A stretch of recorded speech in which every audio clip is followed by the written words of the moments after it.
أولا إلى الخلق في القبالة.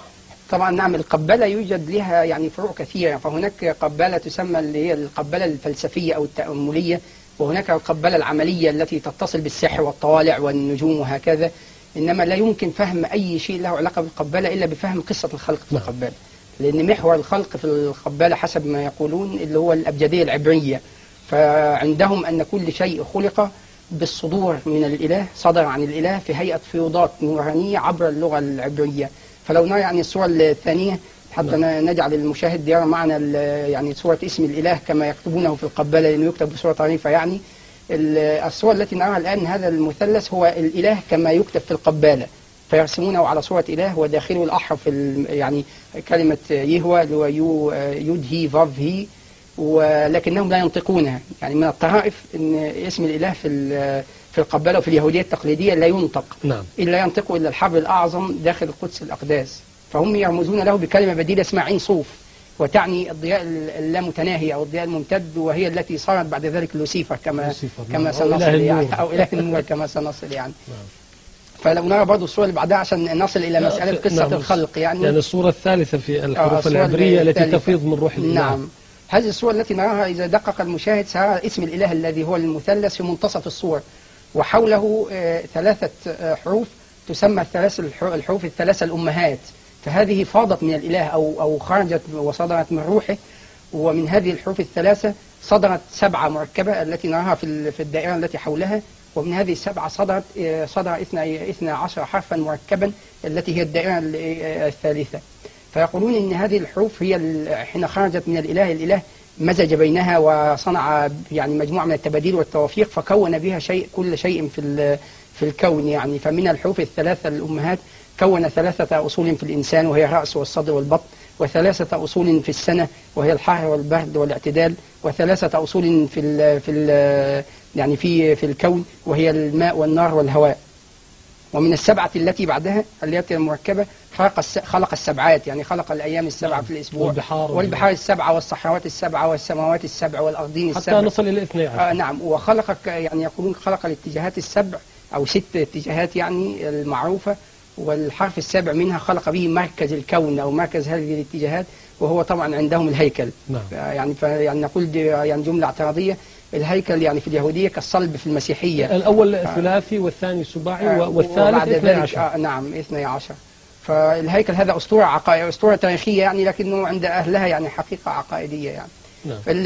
أو كما يقول هو مسكن الإله يعني. هو عندهم هو هكذا، هو خلقه ليكون صورة الكون والوجود، وهو مسكن الإله. فهو طبعا أسطورة تاريخية، لكنه يعني هذا اعتقادهم، وهو الاعتقاد الذي يحرك العالم في الحقيقة سواء يعني وافقنا عليه أو لم نوافق يعني. هم يحركون العالم في اتجاهه يعني. من الحروف 12 اللي هي الباقية طبعا كون الإله شهور السنة 12 والأبراج 12 وأعضاء الإنسان اللي هي الأصلية أو الكبيرة 12 يعني. فهذه قصة الخلق في القبالة باختصار، أن الإله صدرت عنه حروف العبرية، ومن هذه الحروف تكون ولديهم أيضا الأصباط يعني كعدد والأصباط نعم كعدد الحروف. نعم يعني هذه من قصة الخلق والتقسيم الثلاثي والسباعي والاثني عشري إلى قبالة التنجيم والسحر وقراءة الطوالع وصلتنا بالعربية العبرية.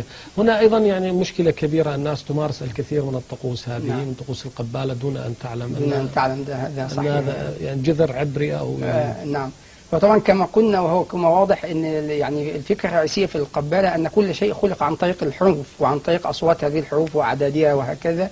فعندهم أن الحروف تسيطر على كل شيء. فإذا أنت هذه مدخل فكرة ممارسة السحر. ممارسة السحر معناها أن كل شيء في الكون له كلمة هي مفتاحه وتحوي تاريخه وتحوي أسراره وفيها مستقبله مسيرته ومصيره. فإذا أنت وصلت إلى هذه الكلمة يمكنك أن تؤثر فيه ماديا في جرمه ومعنويا في نفسه وفي تكوينه، ويمكنك أن تعرف ما هو مطبوع فيه من أسرار الخلق والوجود، ويمكنك أن تعرف ما سوف يصير إليه مع الزمان والتاريخ وهكذا. هذه الفكرة الأساسية في مسألة استطلاع الكواكب ومسألة السحر وقراءة النجوم وهكذا، أن الكلمة هي مفتاح لكل شيء في الكون. إذا وصلت إليه ووضعته في مكانه فسوف تنفتح لك الأسرار خلفها. نعم. أنا حينما نذهب إلى أوراق اللعب أو الكوتشينة كما تسمى، لدينا الصورة رقم 4 حتى نشرح عن الجوكر. نعم. هو طبعا يعني أوراق الكوتشينة التي يلعبها الناس ولا يعرفون أصلها ولا ما تعني إليه في الأصل، هذه الأوراق تسمى أوراق التاروت، وهي في الأصل طبعا هذا الجوكر الأصلي في البداية. هذا الجوكر الأصلي يعني ليس سنتكلم عنه الآن في أوراق اللعب. نعم.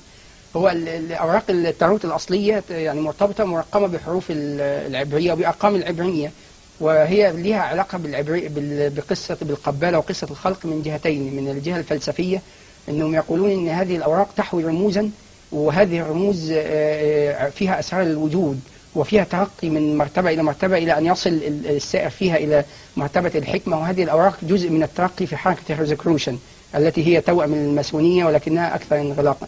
سوف نطبق ذلك على الورقة الأولى. الورقة الأولى في هذه أوراق التاروت التي نراها اسمها الساهي أو الثازج أو يعني حبذا لو يعيد الأخ المخرج صورة الجوكر الأصلي. نعم، هذا الجوكر الأصلي. هذه تصور شخصا في ملابس احتفالية. هذا الساذج أو اللاهي لا، ليس في ذهني شيء وخال لم تشرق عليه الحكمة يعني.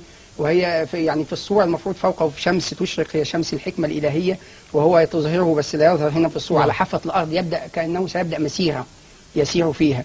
فالمفروض في أوراق التاروت عند الترقي في الروزكروشن وفي الحركات السرية ترتب هذه الأوراق بحيث تكون هذه أول ورقة والأوراق بعدها، فيكون هذا الشخص سيسير في الأوراق رحلة، ومع كل رحلة تنكشف له رموز كل ورقة وتفك له حتى يصل إلى الورقة الأخيرة التي يصل فيها إلى مرتبة الحكمة أو تشرق عليه فيها الحكمة، فيبدأ من اللهو والفراغ الذهن وهذه الصورة المبهجة اللي يصل إلى في النهاية مع السير في الأوراق. هذه فكرة الجوكر. هذه فكرة الجوكر. نعم. وطبعا كما نرى في الصورة الأساسية للجوكر ليست التي نراها الآن في أوراق اللعب. فوقه شمس الحكمة وهو يقف على حافة الأرض يستعد للانطلاق في مسيرة يصل بها إلى التوحد بالإله.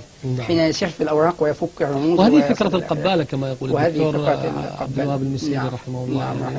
الفكرة بالأساس هي النفاذ إلى الذات العلية. ما سنصل نقول هذا أنه يعني فكرة القبالة والذي خلبت به عقول أبناء الغرب هي أنها يعني تعدهم وتمنيهم بالوصول إلى مرحلة التوحد بالإله في النهاية. يعني سنبقى مع أوراق اللعب وننتقل إلى الحبر القبالي الذي يعني يتنبأ بأوراق الكوتشينة، ولكن بعد فاصل قصير. أعزائي المشاهدين، فاصل قصير ونعود إليكم، فابقوا معنا.